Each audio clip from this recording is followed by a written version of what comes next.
And of all yogis, the one with great faith, who always abides in me, thinks of me within himself and renders transcendental loving service to me.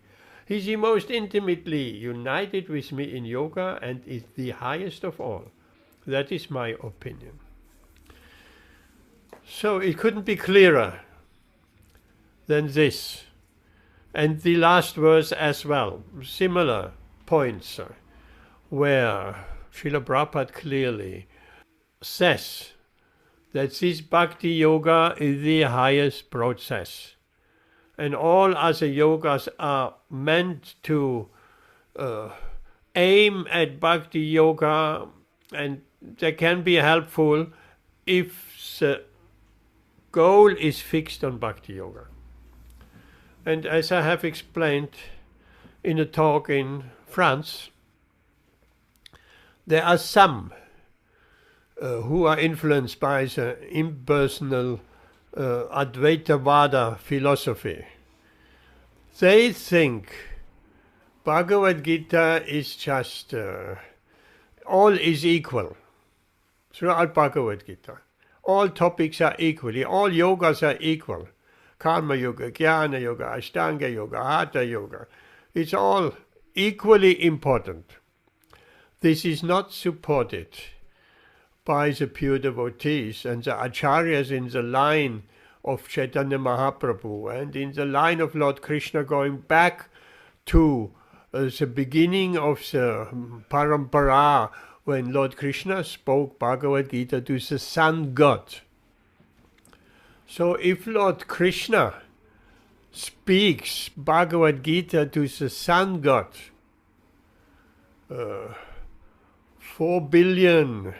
over 4 billion years ago, right? Because Lord Krishna appears, no, more than that. Lord Krishna appears once in a day of Lord Brahma. So 4,311,000,000, this is just a day of Lord Brahma. So at the beginning of creation, well, one could say, that's the beginning of creation. After Brahma's night, there is a new creation. Yes. So that's a long time ago. Lord Krishna himself established this parampara system. So we have to acknowledge, if we at all accepting Lord Krishna as a Supreme Personality of Godhead. So that meaning of Bhagavad Gītā as it is has been given by Lord Krishna to the sun god Vivasvan, and passed down Ikshvaku, Manu, and into human society. And 5,000 years ago, Lord Krishna again spoke Bhagavad Gītā to Arjuna, because the Bhagavad Gītā seemed to be lost, meaning it has been misinterpreted by scrupulous commentators in various different ways, inserting meanings which are not there, interpreters which are not in the parampara system. Anyone in the parampara system possibly could not misinterpret the Bhagavad Gītā, could not put meanings in which are not there, could not subtract anything, not add anything. That's mostly important. Like a ripe mango is handed down the mango tree from branch to branch to branch, and different persons sitting on different branches and taking the fruit from above and handing it down to a lower level. And someone picks it up from there and handing it down to a lower level. So that is like the parampara system. It's not just we understanding the written words of Bhagavad Gītā. First of all, if one is not a devotee of the Lord, he cannot enter the mystery of Bhagavad Gītā. Bhagavad Gītā is a mystery. The words written there is one thing. Any academic, any person can read the words, but the deeper and inner meaning will be revealed. One has to have two qualifications. One has to be a devotee and a friend of Krishna. Krishna says that personally. I'm speaking this Bhagavad Gita to you, Arjuna, because you are my devotee and my friend.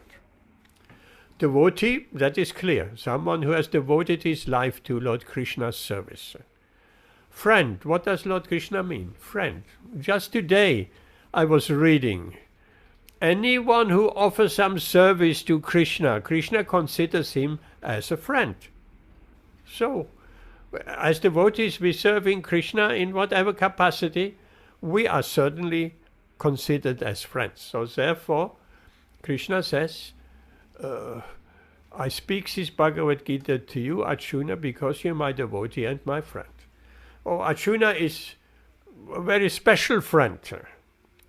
He is in the mood of Sakhya Rasa. That is Arjuna's relationship. Sakhya Rasa. There are the different rasas, as we know, of Dasya Ras and Sakhya Ras, Vatsalya and Madhurya. So Arjuna is in friendship with Krishna. That's his eternal position. Also, very interesting, when Arjuna wanted to know how the gopis love for Krishna, he wanted to understand the gopis' love for Krishna. And for that, he had to take a form of a gopi.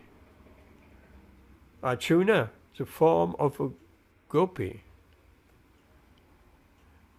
And he was transformed into a gopi. I believe his name was Arjunia. Gudakesh. Huh? Gudakesh. Gudakesh is another name. Oh, right. Gudakesh is one who never sleeps. Oh, I thought that was when he was Arjuna's. Arjuna, Rituan, help me. What is, when Arjuna was transformed into a gopi, what was his name? Arjun. Oh, yes, Prabhu. I heard it from you, and I think I heard from Amrita Radhe also. It's Arjunia, I think. Arjunia Gopi. That's what I remember. Arjunia, right? Yes. Yeah, Yes. that's what I remember. Yeah. Yes, so But I don't remember the Arjunia exact Gopi. past name. Thank you, yes. So he became Arjunia Gopi. Because without taking on a female form, a gopi form, one cannot mix and understand. Males are not allowed in these pastimes, these intimate pastimes. So then, as Arjunia Gopi, he had access to the pastimes between Krishna and the gopis and Krishna. And he had access to understand the highest level of devotion possible. The most intimate level of devotion. The most purest level of devotion. Is that one the gopis offer to Krishna. Most surrendered. So he understood, and it was most wonderful. And then he was transformed again into Arjuna, and he was very grateful to be able to understand the love of the gopis for Lord Krishna. Similarly, when Lord Krishna sent Uddhava to Vrindavan on the pretext of consoling the inhabitants of Vrindavan, because they were suffering greatly in separation from the Lord.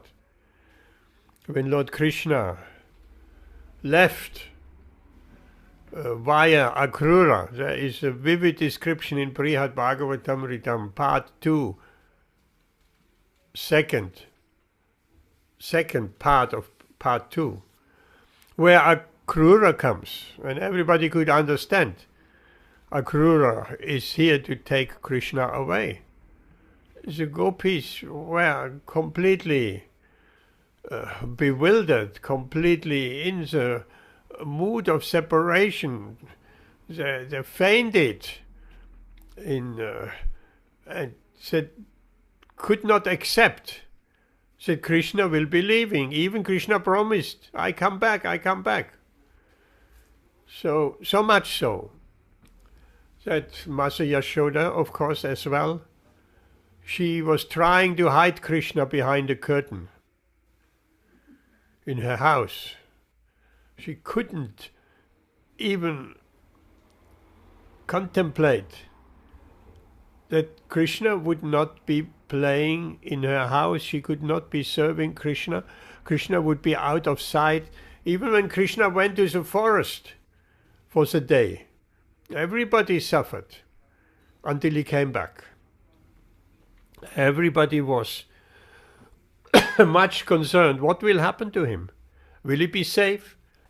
Will his very soft and tender lotus feet not be hurt by hard stones and by thorns? So that was a thought. While Krishna was in the forest, everyone in Vrindavan, Mother Yashoda, the gopis, they were all feeling great pain that Krishna might be not comfortable. And then when Krishna came back in the evenings, then everybody was overjoyed. But now this situation was different. It was not just Krishna for half a day being away in the forest and tending the cows. No, Krishna going to Mathura. And Akrura trying to convince Krishna with arguments. Your poor parents are suffering in the jail of Kamsa. And all the Yadus are persecuted by Kamsa. Please, you must help them. Krishna understood that, and he was climbing on the chariot. Balaram as well. And Nanda Maharaj had to promise to Mother Yashoda. She took Krishna's hand and placed it in Nanda Maharaj's hand, and saying, I give my Lala into your care, and you come back and you put his hand back into my hand. And Nanda Maharaj promised, had to promise, I will not come back without Krishna. And he knew how Mother Yashoda is feeling. He knew how the gopis were feeling. He knew how all the inhabitants, the gopas, everyone, because Krishna was their life and soul, how everyone was feeling. Krishna is leaving Vrindavan. They couldn't even think of it. So he promised, I'll not come back without Krishna. But of course he came back without Krishna after some time, because Krishna sent him back. You go back. Mother Yashoda is suffering greatly. The gopis are suffering greatly. All the inhabitants of Vrindavan are suffering greatly. You come back and console them. That was a mission Nanda Maharaj had. So he had to break his promise. He will not come back without Krishna. And but that is what Krishna wanted. So when he came back and entered Vrindavan, he hung his head in shame and hiding in his house, crying. So bad he felt that he came back without Krishna. So when Akrura was driving the chariot with Krishna and Balaram in the chariot, the gopis were so distraught, they threw themselves before the chariot, before the horses, before the wheels. They fainted. And Akrura had to do some careful maneuvering not to run his chariot over the gopis lying like lifeless statues on the ground. And then that wailing of the gopis, then Krishna didn't want to go suddenly. He climbed down from the chariot and disappeared with the gopis in the forest, before Akrura or Balaram realized Krishna was gone. Akrura deployed a trick and loudly called out, "This Kamsa, he is torturing your poor parents, imprisoned, and they're suffering very much." So that Krishna could hear. But eventually Balaram had to go to the forest nearby where Krishna was with the gopis consoling them. And eventually he got Krishna back. So it was a forth and back, going, not going, going, not going. And when Krishna was back on the chariot, he fainted. And Akrura took the opportunity. Oh, Krishna fainted. Okay, horses, quick, quick, go. The chariot got quicker and quicker. And the Brajavasis, they could only from a distance, they stood there like statues until the chariot had completely disappeared.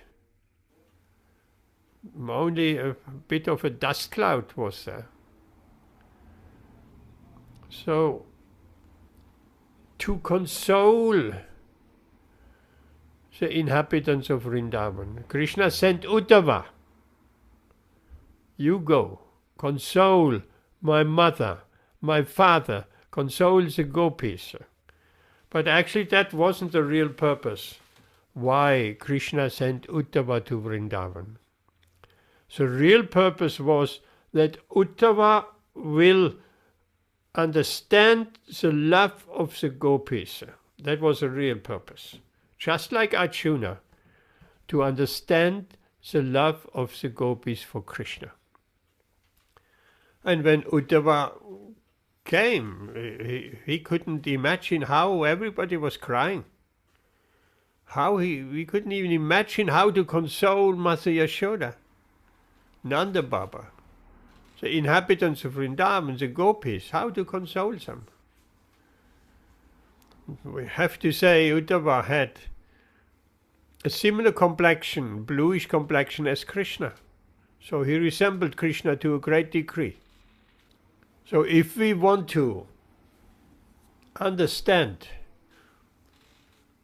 Krishna's pastimes with the gopis, if we want to understand the love of the gopis for Krishna, the highest level of love, then we have to go to Vrindavan. So these are the different moods. As Krishna says, my Arjuna, I speak this science to you because you are my devotee and my friend. So we are all friends of Krishna, but we can cultivate our friendship if that is our inclination of Sakya Prema or Madhurya Prema or Vatsalya Prema. So we have to find out what is imprinted in our heart. There's an imprint as Krishna wants to relate to us. Krishna wants to relate to every living entity in a particular way. All are needed for Krishna's pastimes. The sakhas are needed, the gopis are needed, the parental affection is needed, and the neutral relationship and the servant-master relationship, everything is needed to make the complete picture in Vrindavan. And we have to find out how Krishna wants to relate with us. There is no question of why Krishna wants to relate with us in one way, with someone else in another way. That's Krishna's prerogative. That's entirely up to him. And if we can find the path which perfectly fits us and is imprinted in our heart since time immemorial, if we can find out what is our path, in which type of relationship, that is a perfection of our Krishna consciousness. And then we place that path and we prepare ourselves while here in this material world. We can meditate on our path in the spiritual realm. And then our relationship in that particular path becomes very, very strong. As explained before, it becomes a pulling factor. By then our lopa, our greed, our spiritual greed has developed to a significant level. Previously, we were pushing, like someone is pushing a car. It takes a great endeavor to push, because we're coming from very not elevated backgrounds, most of us. Certainly the Westerners. Some from an Indian background or from a background of devotees family. That's a different story. That's a very special type of birth, as we know from Krishna saying, the yogi who falls away from the path after a long time of practice, he takes birth in a family of transcendentalists. So this is a very rare birth, to be born as a child in a devotee family. But the rest of us who don't have such a birth, who coming from perhaps degraded families and from having lived a life or part of our life with much sinful activities. So for us, it is very difficult at the beginning. We really have to push this Krishna consciousness with great determination.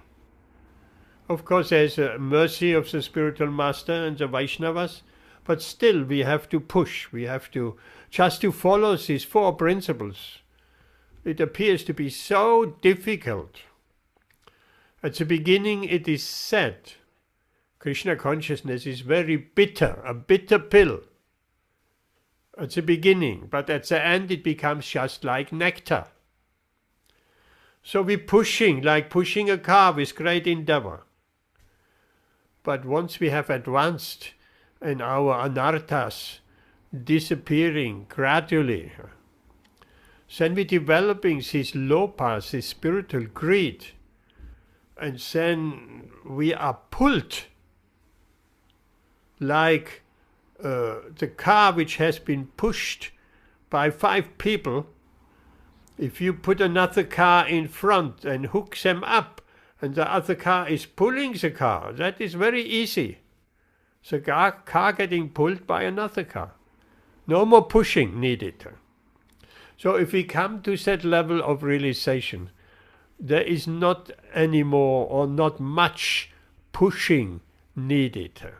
The major part of our motto for spiritual advancement is we are being pulled by this lopa, by this transcendental greed, by the service and attachment of Krishna. It pulls us to make further progress. And things are very easy. in that sense. Automatically we're getting pulled along, and we're getting pulled to realize eventually our spiritual identity. Who are we? And all that, of course, relates to if we have that desire to go to Goloka. Not everyone has a desire to go to Goloka. There's some that rather go to Vaikuntha. So that doesn't apply to those future Vaikuntha vases. Vaikuntha can be reached on the strength of Vaidhi Bhakti, just strictly following the rules and regulations. That is Vaikuntha, then we reach Vaikuntha. But if we want to enter Goloka, the highest planet in the spiritual sphere, then we have to come to the point of following the example of a Brajabasi, an inhabitant of Vrindavan. There are many inhabitants in various different moods. The inhabitants, there's the Sakas, and there's the leaders of the Sakas. Everything is very organized in Goloka. It's not just some boys. No, there are group leaders. Yuta, group leaders. And we have to serve under a group leader. Our devotional service continues, but this time it is devotional service under a group leader. So we following the example in the footsteps of a Rajavasi. Then we get trained up how to interact properly with the Sakas, with the gopis, and so on, with the elderly cowherd men and women. So that is a perfection of our spiritual lives, if we are aiming for Goloka. So back to the verse. It is not all equal. There is a progression in Bhagavad Gītā. The yogas, as Srila Prabhupada explains here, very, very nicely in his purport. He put particular stress on the word pachanti, and he remarks that fools, strong verse, fools, take it upon themselves to write commentaries on the Bhagavad Gītā without an attitude of service to the Lord. And that's usually the case with impersonalists and impersonal meditators. This element of service is missing. All their endeavor is focused on, as Srila Prabhupada calls it, mental speculation. Their endeavor is focused on their own creation in their mind. That's the jñānis. So here, Srila Prabhupada explains the progression. Sometimes we speak of the yoga ladder. It's a ladder. It's not just all equal. No, there's a hierarchy. Of course there's a hierarchy. Some don't like to hear that. So impersonalists don't like to hear that there's a hierarchy, but that's a proper understanding of Bhagavad Gītā. There is a hierarchy. There's a karma yoga and jnana yoga and up until bhakti yoga, and that's the goal. As Srila Prabhupada explains in one of his purports, if karma yoga and jnana yoga are not aiming or are not linked to bhakti, they become material. Then it becomes just material jnana and material karma. And if they're linked to bhakti, to Krishna, the Supreme Personality of Godhead, then it becomes, out of karma becomes karma yoga. Yoga means linking. Linking with who? With what? With Krishna, of course. And out of material jnana, knowledge, empirical knowledge, it becomes jnana yoga. So here Srila Prabhupada explains. Yoga actually means bhakti yoga. All other yogas are progressions towards the destination of bhakti yoga. From the beginning of karma yoga to the end of bhakti yoga, it's a long way to self-realization. Karma yoga without fruitive results is the beginning of the path. When karma yoga increases in knowledge and renunciation, this stage is called jnana yoga. And when jnana yoga increases in meditation on the supersoul by different physical processes, and the mind is on him, it is called aṣṭāṅga yoga. And when one surpasses the aṣṭāṅga yoga and comes to the point of the Supreme Personality of Godhead, it is called bhakti yoga, the culmination. Factually, bhakti yoga is the ultimate goal. But to analyze bhakti yoga minutely, one has to understand these other yogas.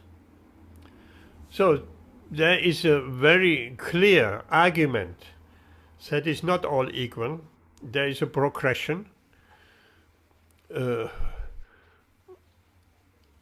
culminating in the highest of yogas, bhakti yoga. So this is quite... Srila Prabhupada gives another example. If one is fortunate enough to come to the point of bhakti yoga, it is to be understood that he has surpassed all other yogas. So that is understood. Therefore, to become Krishna conscious is the highest stage of yoga. Just as when we speak of Himalayan, we refer to the world's highest mountain, of which the highest peak is Mount Everest, is considered the culmination. And as bhakti yoga, the ideal yogi concentrates his attention on Krishna, who is called Shyama Sundar. Who is Shyama Sundar? He is as beautiful colored as a cloud, whose lotus-like face is as effulgent as his sun, whose dress is brilliant with jewels and whose body is flower garlanded, illuminating all sides in his gorgeous luster, which is called the Brahma Jyoti. So those who are attached to the impersonal Brahman, they cannot see that this Brahman effulgence, this Brahma Jyoti, is a luster, the effulgence of Krishna, nothing else. So if this Brahma Jyoti, this Brahman effulgence is already so wonderful, how much more wonderful is Krishna? That we need to consider. Looking back at the actual verse, Krishna explains, after all the yogas have been explained, even just that verse explains there is a hierarchy in the yogas, the yoga ladder. Of all yogis, Krishna says, the one with great faith who always abides in me. Me means Krishna, present before Arjuna. Thinks of me within himself, constantly meditating on Krishna. Manmana bhava mat bhakto madhyachimam namaskuru. Always think of me. And renders transcendental loving service to me. Very important. Not just thinking. Rendering transcendental loving service to Krishna. Then Krishna says, such a yogi, he is the most intimately united with me in yoga, and is the highest of all. So that is describing a devotee, a bhakta. He's the highest of all the yogis, most intimately united with Krishna. So this verse is already, even without a purport, one cannot misinterpret this verse. It makes it ever so clear. So any questions or comments? Rituan Prabhu. Hare Krishna Prabhu. Uh, no questions. Just like as you nicely explained, Prabhuji, about the wonderful, the pastimes. It was really nice, when Akrur came, and that you mentioned that we should have a relationship with Krishna, and that relationship gradually will develop.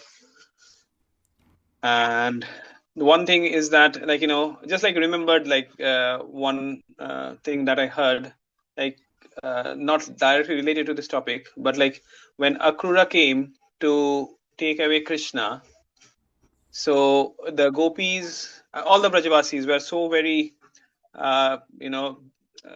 sad, and basically because Krishna was the heart and soul, and Krishna was leaving them. They didn't know whether Krishna will come back or not. And as you very nicely described how Akrura was really very much, because his duty was to take Krishna from there to Mathura. So he was doing his duties. Not only to it was ordained by Kamsa, but it was also to free Vasudeva and Devaki. But the culmination was Krishna was taken away from the Brajavasis, basically separated from the Brajavasis. So it is said, I heard that Akrura was Akrura committed an offense to the Brajavasis.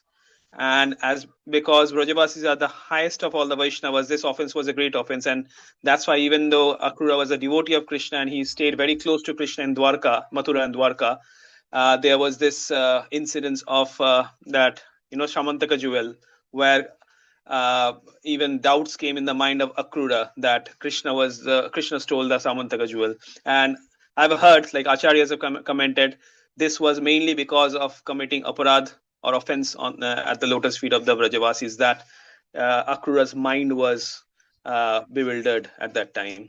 So just remembered this. Wanted to add. No, thank you. That's very nice. Of course, Akrura committed an offense at the lotus feet of the Brajavasis. What about you, Vijay? Any question? No, I've not any questions really. Okay.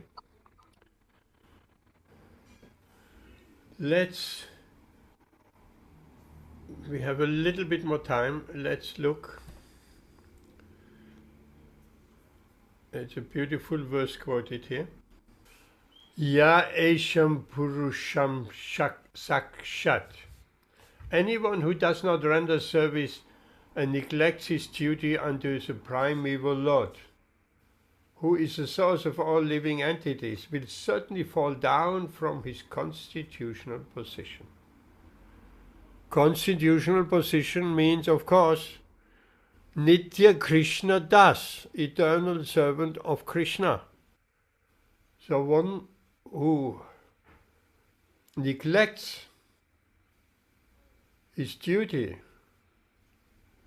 to the primeval Lord, Krishna, he will fall down from the platform of being eternal servant of the Lord. And he becomes eternal servant of the Lord's external energy, which is his Maya Shakti. It's the same energy, his internal energy and his external energy, but expressed in different ways. So his external energy becomes a Maya Shakti, And his internal energy is his spiritual illusory potency, where he bewildered Lord Brahma during the Brahma Vimohan pastime.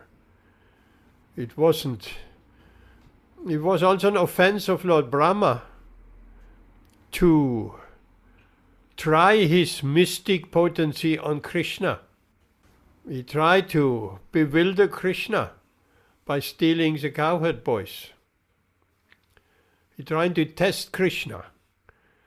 But as it is explained, one may have some mystical powers, but if someone employs these mystical powers on someone with superior mystical powers, then one's own mystical powers will become diminished.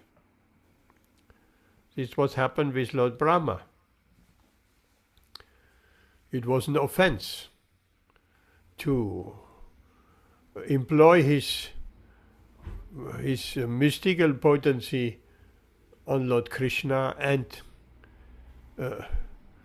put the cowherd boys, the sakas, into a mystical slumber. There's a very interesting explanation by Vaishnava Chakravarti Thakur. Said, no, Lord Brahma cannot put the cowherd boys, overpower them with his mystical potency. That's not possible. They cannot be touched by his mystical potency, which is material. Therefore, those cowherd boys were a material manifestation of cowherd boys, not the original cowherd boys. A material, a creation of Maya, of cowherd boys. These cowherd boys, Lord Brahma put into a mystical slumber in the caves. Not the original cowherd boys. So that's an interesting explanation, just to show the superiority of the spiritual energy and Krishna's intimate associates. They are never under the material illusory energy, may it be Lord Brahma or anybody else. So Lord Brahma committed an offense. And actually Lord Brahma is or became a Brajabasi, because when he realized his offense, also explained by Vishwanath Chakravarti Thakur, when he understood his plunder and of trying to overpower Krishna, the cowherd, the sakas, with his material Maya, mystic potency. Then he understood and he offered his obeisances and bowed his head to the ground. What ground did he bow his head to? In the dust of Raj, in the dust of Vrindavan. So he placed the dust of Vrindavan on his head. As explained, Lord Brahma became a Vrajabasi, an inhabitant of Vrindavan, and he wanted to. He thought it was so wonderful. He felt a great attraction. Our Lord Brahma, it may not be with every Lord Brahma, but our Lord Brahma is a Vrajavasi. Therefore, our Sampradaya starts with Brahma.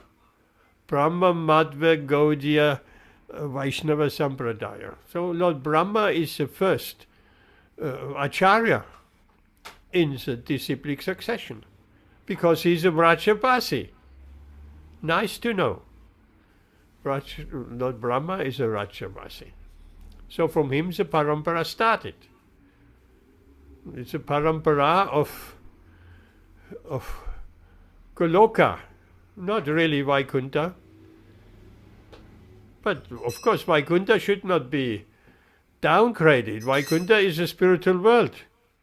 in all opulences, with Lord Narayan and Lakshmi, but some devotees feel attracted to the mood of awe and reverence in Vaikuntha, yes? So go for it. Of course, it doesn't mean once we have reached Vaikuntha, we eternally in Vaikuntha. Not necessarily. Like Gop Kumar. He traveled eventually through the layers of the universe. He arrived in Vaikuntha. But that wasn't the end of his journey. It was not that. Also the Lord, his Lord, was right in front of him. He could see him with his own eyes. But his travels took him further.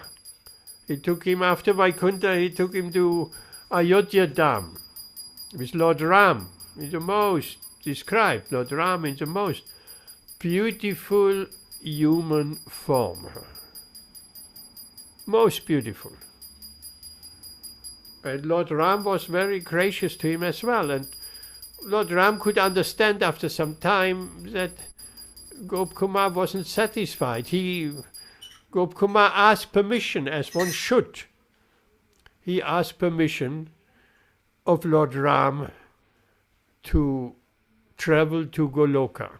And of course Lord Ram gave him permission and encouraged him, yes, you go, follow your heart's desire. So he didn't stay in Vaikuntha, Gop Kumar. He didn't stay in Ayodhya Dham.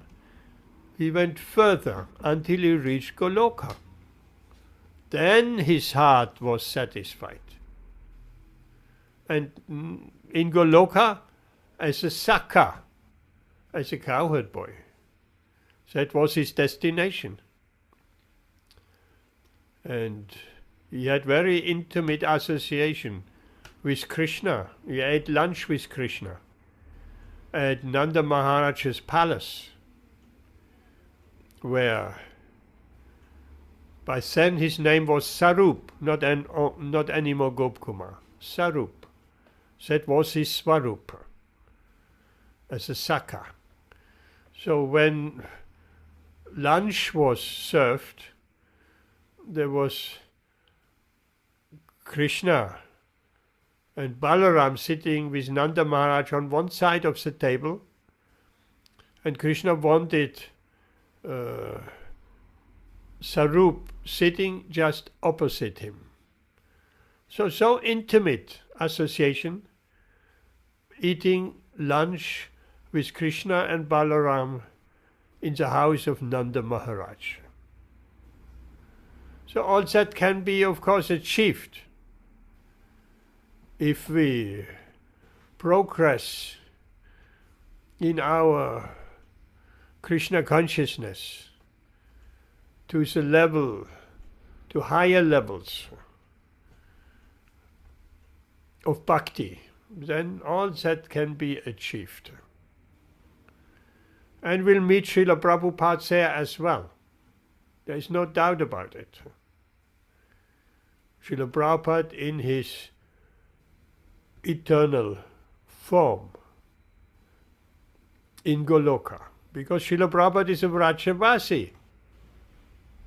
So the devotees asked Srila Prabhupada, we're reading, we should follow a Vrajavasi, but who shall we follow? And Srila Prabhupada said, I am that Vrajavasi. And of course we know, Srila Prabhupada is a Vrajavasi.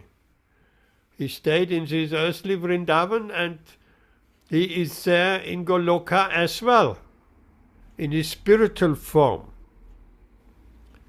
So we're serving under Srila Prabhupada in Goloka also. Okay, anything more, Vijay? No, that's nicely explained. So a few more words on our beautiful stay, 5-6 days, what was it? In the Hare Krishna Radha Kripa temple in Rouen, France. It was absolutely wonderful. The day was filled 5 artis, Guru Puja, big murti of Srila Prabhupada, life-size murti. And then a beautiful Tulsi Maharani, very healthily growing there, and there were Tulsi Aarti every morning and circumambulating and watering Tulsi, big Tulsi. And then there was Giriraj, a huge Govardhan-shila, Giriraj. So every morning circumambulating. And then a part of that morning program, then we went into next door's room with 10,000 Shaligram Shilas. I'll send you some photos. 10,000 Shaligram Shilas. That's a tirtha, holy tirtha. Beautiful, huh? And Aarti was down to the Shaligram Shilas. Kirtan. Lots of chanting and dancing. And then down to the temple room with a beautiful altar with Gopal and Yashoda and Nanda Baba, Supal Saka and Balaram and their respective cows, and Gonitai on the left altar, big and small Gonitai, and each altar had some Shaligram Shila as well. And then on the right, Radha Kuncha Bihari, I believe so, just like you, Rituan. Radha Kuncha Bihari, if I remember well. And also Shaligram Shila there. And then in the same room, a separate altar, Prahlad Nisimha, also there. So Nisimha Aarti then. So the day was filled every day with Aarti and devotional service, and what to speak of the wonderful cooking of the devotees. Beautiful prasadam, even normal prasadam. What to speak on a festival day, some feast. Absolutely delicious prasadam. One has to control one's tongue, otherwise one eats too much. It's such a beautiful prasadam. And the devotees are the most lovely devotees, welcoming, loving, humble, you name it, all of them. And that has been our second visit, so we're learning to know the devotees a little bit more personal, individual, and developing some relationships with them. And Maharaj gave me the opportunity. I gave a Srimad Bhagavatam class every single day while we were there in the morning, except the Jamashtami day, which Bhakti Swarup Damodar Maharaj gave the Jamashtami morning lecture. Beautiful lecture. And then I have been asked to give the Jamashtami evening talk to the guests. So that was there. And then I've been asked to give the Vyasa Puja next day, Srila Prabhupada's appearance day, morning lecture as well, with some pastimes of Srila Prabhupada and so forth. And then we had some offerings as well, Vyasa Puja offerings later. That day was also filled with activities, with short breaks in between. So Srila Prabhupada's Vyasa Puja, so everyone had the opportunity of glorifying Srila Prabhupada. And most devotees, or many devotees, did. And on Jamashtami day, then we had Gopal's Abhishek. Wonderful. You saw the video. Very elaborate Abhishek with, of course, Panchamrita, the 5 nectars, and then with fruit juices, and then a shower, and Gopal, and a Pushpa Abhishek at the end. Lots of rose petals raining down on Gopal. And this Gopal is very, very beautiful, actually. I only realized that because we have been able to get closer to Gopal while he is on the lap of Mother Yashoda normally. And that is quite a distance. But there he was right in front on the barrier of the altar. And the devotees were able to also participate. So altogether very, very beautiful festival.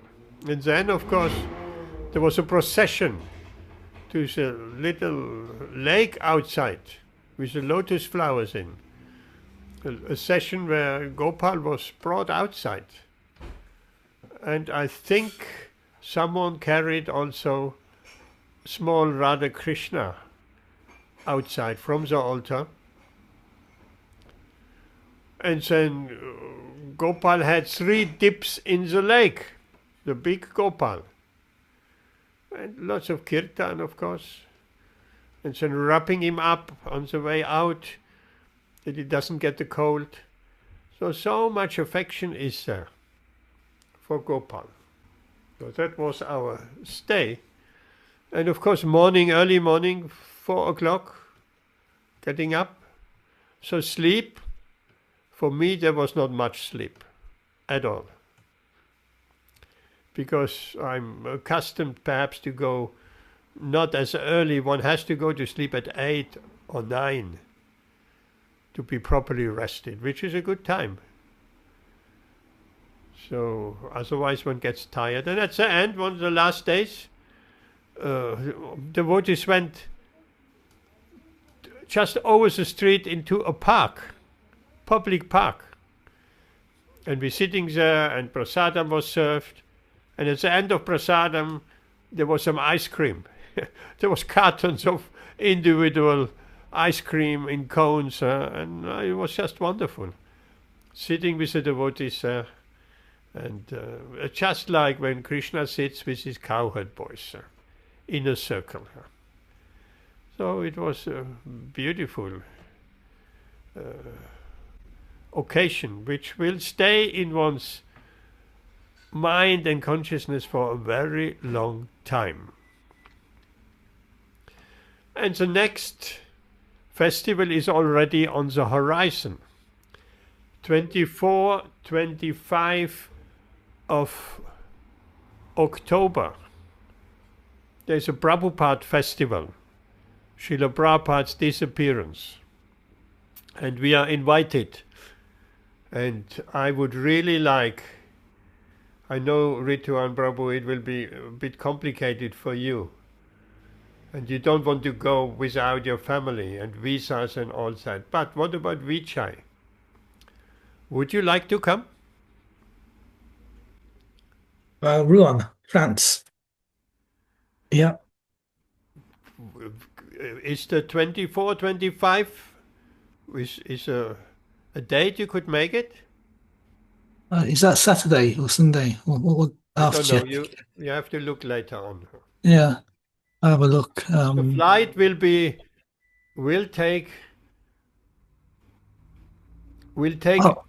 a flight closest to the 24. It's a 2-day festival, and the return flight closest to the 25th. So it may not be the day before the 24th. So there may be a period of 3, 4, 5 days, and. I'm sure we could arrange some accommodation as well.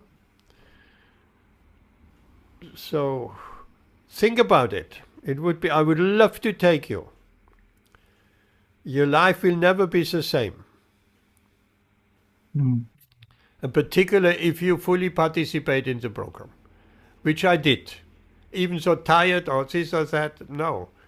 I felt I have to take advantage and go to the early morning program and up till the evening Gaura Aarti and the full circle. At one point, that's also interesting, at one point I felt I need to do something. I need some engagement in the day. Of course I could read, but I longed for some, everybody, all the devotees are practically engaged. So I said to Maharaj, I need some seva. And then he said, what can you do? with your knees and this and that. Then I said, I could do garlands. And then he arranged for me to do garlands. And one Mataji, she showed me how to do the garlands. And it wasn't easy. It wasn't easy at all. It took me ages. The other Matajis, and not only Matajis, there were some Prabhus that did also garlands, starting already in Bhagavatam class in the morning. So they were way ahead until I started after the morning program, until I started my garland, which was meant for Srila Bhaktisiddhanta Saraswati Thakur, Srila Prabhupada's spiritual master. Until I started that garland, shortly after everybody finished. So I was alone and struggling along. And it took a long time. I was very slow in all that. I watched this Mataji. She was so expert. She is such a soft touch and smaller fingers. You're rolling the rose petals. You're rolling them and then you put them on the needle. So I learned a lot of things. Also that the garland is made with two needles, one from one side and one from the other side. I thought that was a very good idea. I did the garlands when Maharajas came here, and I struggled there. I did it in a different way. Now I learned a lot of things of garland making. Wow, that was interesting. So, and here we stop. Krishna has just eaten. Respecting Bhagavad Prasadam now. Okay, thank you for coming tonight. See you on Wednesday, Jayanti Bai, Rituan, Vijay, and by then you will probably get my WhatsApp invitation, Vijay. That will be great. See you on WhatsApp. Okay, thank you. Hare Krishna, see you on Wednesday. Hare Krishna.